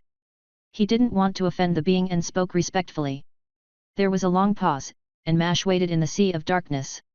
Time did not exist for him, and he had no concept of how long he had been in there, when he finally heard a response. So, you are the one who formed a connection with the labyrinth. How curious. From the darkness emerged the snake's face, its eyes only a few feet from Mash. The creature's voice contained a hint of amusement. Mash only stared into the creature's eye. It was black as night and seemed like a door to another world. It was vast, endless, and consuming, seeming to take in all of what he was. Mash felt as though the creature was looking beyond him, into everything that he would ever be. Then he heard a deep rumbling. Child of man. Its voice trembling with each word, and Mash realized that it was laughing. It was mocking him, treating him like a child. The face vanished, but the laughter remained until the darkness dispersed. It seemed to dissolve into the sky, blocking everything and casting the world beneath into darkness. Creating night for a small moment before breaking and letting the sunlight through. Mash looked around, his friends were getting up as well. Without saying anything they moved deeper into the labyrinth. Now was not the time for discussion. They simply ran onwards. Mash was now in the back trying to feel for the snake's mana. He wanted to make sure that they weren't being followed. It had been a mistake, and he didn't notice the warped mana until it had already surrounded Luke and Jill. Get back! Mash yelled the words but was still too slow. Jill was faster than him and managed to shove Luke backwards while teleporting even further behind. She must have noticed the trap as well and reacted before he finished speaking. While she got out unscathed, Luke suffered serious cuts along his arm as the wooden walls grew spikes to impale them. He screamed aloud but was already healing the wounds. The cuts weren't life-threatening, but it had been close. Between Luke and Red he doubted that the trap could have killed them, but it could have certainly gone much worse. The spikes were jagged and unclean, as if they grew uncontrolled. Even though the wood had been formed into a wall, they thrummed with life and mana. It reminded Mash of his own creations, and he wondered if he could stop the trap. He was moving closer to the trap when Red grabbed his arm. He reacted violently, flinching, and spinning to face her. We should take a break. We can talk about what happened, and we need to relax. Red's voice cut into the growing silence. Nobody disagreed, they knew that they were acting jumpy. They should have gone back to their original formation but were acting too paranoid. The snake was dangerous, but it hadn't killed them and probably wouldn't now. They had to focus on what was before them. What did the snake do? Mash's question was obvious, but even with his mana sight barely understood what it had done. He hoped that Red would have an answer, but she just shook her head and shrugged her shoulders. He was a little disappointed that she didn't have the answers this time, even if he didn't expect her to. Mash had been curious, he felt close to the creature, its mana having a soothing effect on him. The snake showed me images. I think it was of the future, but I couldn't make out any of the people. They had all been cloaked in darkness, but one of them had white glowing eyes. Luke spoke softly, as if not wanting to say the words aloud. Red and Jill were nodding along as if they saw the same vision. Red proved that point by adding another detail. The man was wearing a crown, I think he was the king, but why did it show us that? Nobody had an answer for that, but Mash was thinking about a different question and tuned their conversation out. Why had he not received a vision, and instead been given the opportunity to speak with the snake? He didn't know if he wanted to tell them what had happened. He knew what it was like to get singled out and didn't want it to happen again. He liked being around them and was happy to find friends. He didn't want to risk their relationship. They had known each other for such a small period of time, but he had formed a connection with each of them. For one reason or another, they accepted Mash despite his past. He wanted to trust them, to be certain that they wouldn't change no matter what he told them, but couldn't. Too many people already avoided his eyes, he didn't want to see it from his friends. He decided that he couldn't tell them yet, and he started to meditate to gather his thoughts and recover. He found that the healing meditation provided, included clearing his mind and easing his tension. He felt his mind heal and the worries wash away. It was like an easy method to remove unpleasant thoughts and regain his focus. Once he finished meditating, he waited for his friends to finish their own recovery. Red was already done and seemed to be waiting for him. When Red noticed that Mash was done, she spoke aloud and drew the attention of Luke and Jill. "What's wrong? You looked pretty spooked earlier." Mash shook his head in a placating nature, signaling that it was nothing. They didn't look like they believed him, but he replied confidently now that he felt better. "I'm really fine, I was a little shaken, but my meditation skill healed me up." He smiled to show them that he was telling the truth. Red looked displeased though and grimaced at Mash's words. She explained quickly as his own expression grew confused. "Skills that heal the mind are dangerous, you shouldn't use it for that. I know it's not proven or anything, since those skills are rare, but be careful." Mash had never heard of that before, but trusted Red's knowledge. He figured out why though, essentially his skill worked better than any drug could. He nodded to Red in agreement but thought that he would use it again. He decided that when he was in a dangerous place, he would use the skill to control his thoughts, but when safe would avoid relying on it. The improved concentration could be the difference between life and death in a dangerous situation. Red's words did pose another question though. What other skills could have affected his mind, and how much did he care? He had always been different from others and didn't mind much. However, he didn't want to be alone anymore, but that didn't mean that he wanted to be like everyone else. Could a class make him evil? Is that what made necromancers evil? What about his body, did that change affect his mind too? He could feel the concentration he gained slipping and pushed the questions aside. They were for another time. He was right with his earlier assumption, his mana could flow into the wood easily. As long as he was touching it, he could probably control the walls to some degree. Honestly, it felt weirdly like he made the dungeon, but knew that was ridiculous. Nobody could make a dungeon, they were gifts to the people by the gods. He did have an interesting idea though. He pressed his hands against the wall and tried making a door. He felt a sharp sting in his hand as it reacted to his attempt. His mana had been rejected, it didn't seem like he would be able to make a new path. Instead, he walked over to where the trap was. The spikes receded back into the walls, and Mash moved closer to the trap. As he felt the mana in the wall, he noticed the trap and was able to touch the mana. He used his own mana to stop the wall from growing, and they passed through along the side of the path. He maintained his position in the front and repeated the process when the trap came up again. It seemed to be a frequent trap as they ran into it several times. It wasn't difficult to deal with, he just used his mana to disrupt the mana within the traps. Chapter 19, Burns. He was focusing on the traps and was surprised when Jill stopped him. She pointed further down, and Mash barely managed to identify the monsters. They looked like moving mounds of dirt from this distance, and he was surprised that Jill could make them out from here. They were larger than the lizards, but still a lot smaller than the snake from earlier. They slid along the walls, edging closer to the beasts. Upon getting closer, Mash got a better look at the creatures. They were the size of horses but had morphed lizard heads. They had long snouts that were filled with rows of sharp teeth, and eyes along the sides of their heads. Its skin was a mix of fur patches and reptilian scales that fused together horrifically. The creature was scary in its appearance but felt so small compared to the snake. The snake's power was so much more profound, and he found himself feeling disappointed at this lesser creature. He never wanted to fight the snake, but these lizard things would be far too weak. He already developed a few strategies to deal with the creatures and shared them with the others. They had all been doing similar things, and Jill had come up with the best plan. I think we should throw javelins. I doubt these creatures would be able to survive. You jinxed us. If something goes wrong now it's your fault. Mash and Red groaned as they heard the words. Red elaborating on their unified reactions. She sounded offended as she spoke. Mash didn't blame Red, Jill had basically just stepped on a trap. The creatures though didn't seem very dangerous. He felt no fear as he handed javelins to Jill and Luke. The monsters didn't seem particularly fast and they should be able to kill them from this distance. They prepared for a few seconds and launched their projectiles at the creatures. One had been hit in the head, while two more were impaled by long wooden spikes. Red formed needles as well and penetrated the eyes of one of the creatures. None of them dropped to the ground, even the one with a javelin through its head. They roared furiously and charged at them.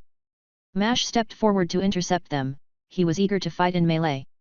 The lizards had required his javelins, and he found himself feeling comfortable as he held his sword staff. His armor flared out into sharp spikes as he stepped toward the first creature. Since impaling its head didn't work, he tried instead to cut it off entirely. His blade sunk into its thick neck but was stopped by its dense muscle.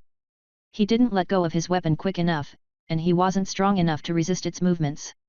It swung its body in a half-circle, sending Mash rolling across the ground. He got up in a smooth motion and watched as an enlarged Luke stopped the rest of them. The other two monsters crashed into Luke but were stopped by his transformation. He was even bigger now, his size must have been dependent on a stat. He was almost double Mash's own height, but he was much bulkier. Luke's scorpion tail stabbed into the one that had thrown Mash. Red attacked one, trying to saw through it. She literally formed a saw, and it was spinning quickly as she violently hacked at the two that were blocked. Blood sprayed around her, only making the saws grow bigger. She seemed determined to cut through the body, and was venting her anger. Mash tried again to slash through its side, but to no avail. Its muscle was too dense. Jill had given up trying to kill the creatures and was aiming for their legs.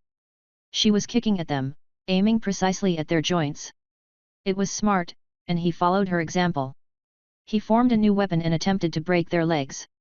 He went for a sledgehammer and smashed at the knees of the monster that tossed him. The hammer looked more like a quarterstaff with a rock stuck at one end. The sound of breaking bones cut through the fight. He didn't stop moving and was ready to help with the other two monsters, but they were being similarly handled. They were just lying there and screaming in agony as they couldn't move. Mash felt the mana expand, as the creature before him bloated. Mash screamed in warning as he tried to grow his hammer into a wall. He only managed to get out one word, before the creature exploded. Block. He yelled the word clearly. Fire exploding outwards, crashing into his half-formed shield. He managed to block his upper body, but his calves and feet were still unprotected. He didn't have time to increase his shield's length to fully protect himself. The fire washed over the bottom of his legs, and he dropped to his knees using the shield to cover his entire body. The fire poured out along the sides of the shield too, and he was constantly forming more wood to maintain it. The heat was penetrating the air though, and he was finding it more difficult to breathe. Each lungful of air was hot and felt like it was scalding him, and he struggled to maintain his consciousness. He didn't know how long he had been sitting there, but each second felt like it was growing longer. When it had ended, he tried to move his legs, and realized he couldn't move his feet. The fire had burned through his armor and pants, but his legs were still intact. It was all he would need. Red and Luke couldn't bring back lost limbs, but could heal almost anything else. He was in pain, but it was not as excruciating as he expected. His nerves were probably damaged. Thankfully, that let him maintain his focus and persevere through the explosion. He looked towards the others, afraid of what he would see. Red and Jill seemed mostly fine, but Luke had taken the brunt of the fire. He must have shielded them, relying on his transformation to protect him. Mash couldn't see his scorpion tail, and his whole back was covered in deep burns. Red was already healing him, as he returned to his human form. His back was blistering and bloodied, and Mash watched as the healing seemed to undo the damage. Mash didn't know if his tail would come back when he transformed next, but they would have to check. Mash needed to heal his own wounds and started meditating. The meditation did little to help with the pain. At first, he was watching the healing with curiosity, seeing the burns seem to peel off his skin like a fruit. However, he stopped looking when the pain of regaining the feeling in his leg grew excruciating. It felt like he had an open nerve, and it was being pulled and stretched out. He was trying to stop himself from screaming and grit his teeth. They scraped against one another, echoing within his skull. He managed to hold back his wails though. Mash took a while to heal his injuries on his own, but he was more worried about Luke. Luke was still unconscious, needing all of Red's mana to partially heal the wounds. She would need multiple sessions to heal him properly. Mash and Jill traded off checking on Luke and got Red whenever a few hours had passed. They spent several hours treating the wounds and were already behind schedule. It didn't matter though, as Luke finally managed to wake up. He coughed a little but said nothing as he began healing his own wounds. Red joined in and he started healing a lot more quickly. They couldn't rush the healing and needed to wait for Luke to get back to fighting shape. They could handle the creatures now, but without Luke, they would have to rely on Red for healing. The creatures were self-destructive, but easily disabled. They would just break the legs of a creature, before immediately running away. Mash's shields could block the fire, so he mainly positioned himself to be able to protect anyone if necessary. Mainly Red, since she was the weakest defensively. Her blood wouldn't work as a shield against the fire. She had tried it to protect Luke, but it ended up just boiling and splashing over Luke. It was too dangerous to use for defense. The sun was finally lowering, but they didn't accomplish as much as they hoped. That last fight had gotten Luke and Jill up to the same level as them, and they allocated their stats as they recovered. With all the time, Mash went to check out the corpses, but found nothing. Their bodies turned to ash under the force of the fire. They spent a few minutes talking and coming up with a better plan. They had been waiting for several hours already, and they were all eager to get moving again. He would be ready for the next pack, and they began progressing again.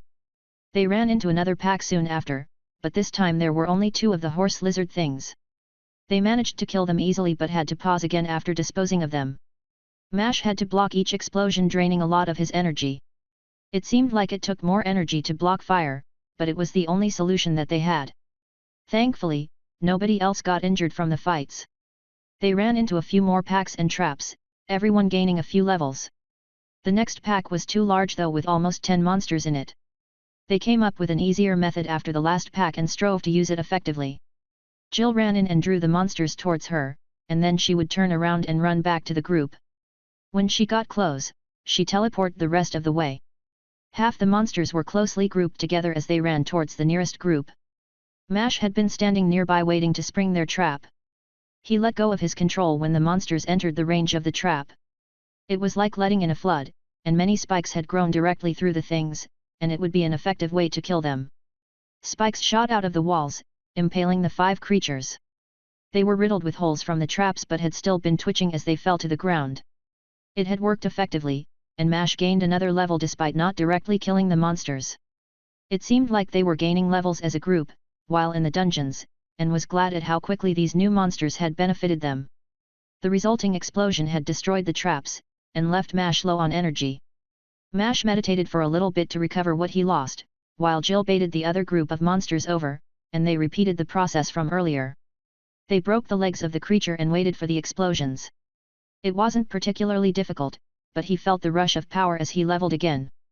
The monsters were beneficial for his growth, but were too risky for Mash to fight alone. Instead he waited for the opportunity to make his defenses for the team. Night fell soon after they finished the fight. It seemed like the day had ended and they were waiting to see how the dungeon would shift. Once they were out of sight of the creatures, Mash started preparing for dinner. Mash knew that his turn cooking should have already happened, but he wanted to let Luke rest. Plus, he enjoyed cooking. Today, the mission was mostly a success and they ended up watching the moon as the day ended. The dungeon shook beneath his feet and Mash moved his attention back towards the pathways. He watched as the darkness of night seemed to fall over the paths like a curtain. The paths seemed to be absorbed into the night. The darkness eventually consumed even where they were sitting, and it covered him completely. He investigated it and felt the familiar mana of the snake wrap around him. They didn't hear any words but watched in awe as their little piece of the labyrinth moved through the endless possibilities. It felt like their location had been tossed into the void of space, stars zooming past their sides. The shifting didn't last too long and stopped abruptly. Soon after the shifting had ended, they found themselves in front of a pedestal of some kind. The room itself was made of ornate wood and had a marble pedestal at the center. The room was a circle and contained a single small item on the pedestal. Mash hadn't been able to identify the item from just looking and got closer to use his mana sphere. There was a relatively large key on the pedestal, almost as big as his forearm. He didn't know what it was for but wanted to grab it. It was not invisible but shrouded in a shadowy veil. He watched eagerly as the rest of the group made their own decisions. Chapter 20, Closer. What do you think it's for? Red sounded intrigued, obviously pleased by finding a magical item. The key was obviously special, but they wanted to make sure it wasn't trapped. Mash looked at more than just the item, focusing more on his surroundings. Mash walked around the entire room, double-checking the mana to look for any traps. I don't know, but if I had to guess it opens something, and I can't find any traps. Mash replied sarcastically as he returned to the pedestal. Jill gave them a thumbs up as she walked back as well. She had been checking for traps as well and seemed to have found nothing of note. Red didn't seem amused by his joke, and just gave him a dry look. Luke though responded seriously. I think it might be a way out. It could also be a way in deeper. I've seen dungeon keys like this in books before, and this looks very similar. I think it functions like a gate, so once it opens we will only have a short amount of time to use it. I think we should wait until we get to the center before using it since it could just as easily get us more lost. Luke spoke with a surprising degree of confidence. They had no reason to doubt him and decided to save the item for once they were at the center of the labyrinth. Mash made sure to check the pedestal again for traps. Once in the clear, Red placed the item into her storage space. Her storage space was larger, and she had plenty of room to place the key inside without touching anything else. Way back. How certain are you? Jill sounded overjoyed as she prodded Luke for more information. It was her biggest concern, and if Luke was certain that would solve her immediate problems. Luke shrugged his shoulders and responded slowly. Maybe 60%. There is definitely a chance, but I can't make any guarantees. I'm sorry. No, it's not your fault. I just got excited. The conversation died, no one wanting to add more to it. Instead, they took a short break and allocated their stats. They gained a few levels killing the monsters earlier and needed to use their free stats. Though they gained a few stats from fighting, it was insignificant compared to his number of free stats. He gained 6 levels fighting those things. Despite the fights being relatively simple after the first, there was still a significant amount of danger each time a creature exploded. The monsters also must have been a relatively high level for them all to have gained so many levels. Mash looked over his status and found that he made bigger improvements than he expected. His endurance got to the 60 mark without allocating any free stats. His other stats made smaller improvements, and everything seemed to be higher. His free stats mainly went into improving his intelligence again, as it didn't get any improvements during the fights. The rest went into his wisdom and strength to bring it up to standard since they had fallen behind. Name, Mash class, Wood-Forged Pseudo-Monk. Level, 26. Health, 550/550. Energy, 1400/1400. Fortitude, 5155. Endurance, 5760. Strength, 4050. Agility, 5255. Intelligence, 7080. Wisdom, 5060. Charisma, 2527. Free stats, 0. Skills, Persist, Mana Wood Creation, Artificial Meditation, Mana Sphere, Monk's False Core. Mana Sphere, passive. Your eyes just weren't enough. Sense the changes in the mana around you. Current range, 8 feet 9 feet. As per usual, he spent a little time adjusting to his new sphere range. Any growths in perception would be difficult to deal with, and it took him a second to understand the new limits of his vision. It wasn't a new sense to him, but it was so large now that it covered ground well beyond his reach. The other stat improvements left noticeable effects on his movements, from things like his concentration to his sense of balance. It took a few seconds for his body to adjust, and he did some light stretches to get a better feel for his movements. After everyone had finished their level ups, they did one final check around the room before deciding which path to take. The room now had 3 possible directions for them to go. This time the paths were noticeably different. Each path had symbols engraved into the wood surrounding the path. The one to the right was identified by 3 wavy lines that were layered on top one another. It reminded Mash of a kid's depiction of the wind. The path that led backwards had known detailed engravings instead of only having the usual multicolored streaks. The last path, that headed towards the left, was covered in what looked like a scarecrow that was burning. Between the two, the wind seemed like a better match-up for the group. While they managed against the fire previously, their best form of protection came from Mash's wood or Jill's blood, neither of which was effective against the heat. Hopefully, their defensives would be better served against the wind. With the decision made, they went deeper into the labyrinth. The first thing Mash noticed upon entering was the slight differences in the walls. The previous walls had colored streaks in them, much like his own skin. However, these walls were covered in black streaks that made the wood feel very different from his own. He didn't think he would be able to stop traps the same way as before, but with the new range of his sphere was more likely to foresee any traps. The darker colors did give this path a much more ominous feeling though. It didn't take long for them to run into new monsters. They did not remind them of wines, but instead of the snake they had seen earlier. There were much smaller snakes floating around in the air before them. Each was still several feet long, but its head was at most a foot around. They were pitch black and seemed like crude imitations of the previous creature. These monsters had forked wings that flapped lightly to keep the creatures afloat. They were shrouded in light veil of darkness too, but it didn't emanate even a fraction of the pressure that he felt earlier. He didn't let himself get overconfident. The previous monsters had seemed fairly weak until they exploded. He didn't think these would do the same but took no risks. He formed a simple shield while handing javelins to Jill and Luke. They threw the first round at the closest group of snakes. The group itself had almost 10 snakes within it, and Mash had counted well over 50 snakes in total. The javelins hit their targets, but only one had been a fatal blow. When the javelin had pierced the head of the snake, it fell to the ground quickly and didn't make any further movements. The other javelin pierced the body of one of the creatures but did not stop it. They reacted immediately and dove towards the group. The remaining snakes following behind. Mash opted to keep the shield for now and formed a short spear in his opposite hand.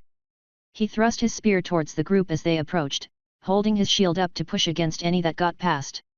As the spear reached the group, he grew out spikes from them, like the traps from earlier. He didn't worry about his accuracy, opting instead to just cover as much area as he could. It was effective and the weapon quickly grew heavy with the corpses of the monsters. He dropped the spear, taking the opportunity to glance at his friends before the next pack arrived. They were doing fine, Luke having the most trouble avoiding hits, although he didn't seem to care. He shrugged off the damage, healing the wounds quickly as he swatted the snakes like bugs. His tail did grow back, which meant that his skill was not dependent on his actual body. Red had formed her usual sword and armor and was having no trouble slicing through the group. Jill struggled to kill more than 2 at a time but took almost no hits. They would do fine. The next group of snakes was almost upon them, and Mash raised his shield in defense. He started creating the spear as he watched the monsters. There were more now than he had seen earlier. Either they were getting reinforcements, or there was a trick that he was missing. He didn't have much time to contemplate it, as he felt a snake press against his shield. The moment he did, he repeated his trick and had the shield grow out spikes to impale the snakes. It grew heavy quickly and he needed to drop it, but there were still more snakes. After dropping his shield, he followed up with another thrust of his spear. He managed to kill a snake with the motion but got bit on that arm by its neighbor. Darkness stretched out from the wound, and he realized that it was slowing his movements. It seemed to pull his arms against whatever he was trying. It was like they tied ropes the arm. It was clearly a type of venom. He scanned the surroundings again. While killing the remainder of the snakes with another spike growth, he tried to find the source of the snakes. He saw it at the edge of his vision, a snake coming out of one of the black streaks on the wall. Jill would be able to get the closest, and Red would have the control to attack such a narrow target. The wall. Mash yelled the words hoping that either Red or Jill would hear and react. Jill noticed and managed to teleport over to the streak on the wall. The rest of them had to fight more snakes now that Jill was trying to deal with the source. Mash got overwhelmed quickly, the venom slowing his body's movement drastically by now. He got bit several times, by the snakes and could feel his body slow down. He decided to take a more defensive stance, and let his armor grow into a full set of heavy armor. He didn't stop there though and made the armor grow spikes like he did previously.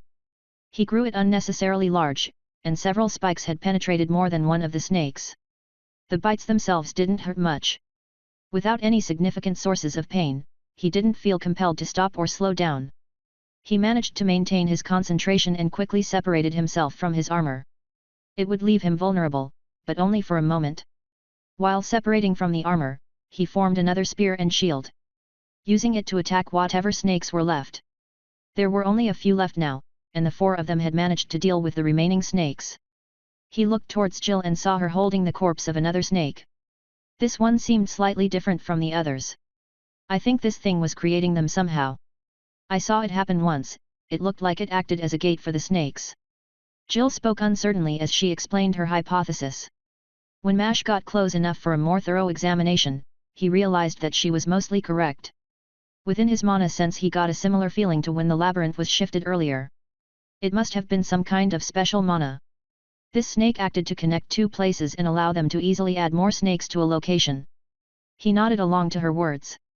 I think she's right, the mana lines up with a type of spatial magic. Whatever the thing is, I think it would probably sell well for its mana rarity. Mash clarified the importance of the corpse. Jill's excitement was obvious. Red was annoyed but made space in her storage space to accommodate the snake corpse. The skin of the snake was a dark beautiful shade of black. He would have liked to take more corpses, but they wanted to save space for the end of the dungeon. They were close to the end, and Mash was close to his next job advancement now. From all the snakes he just fought he gained another 2 levels. Only 2 more left until his next class advancement.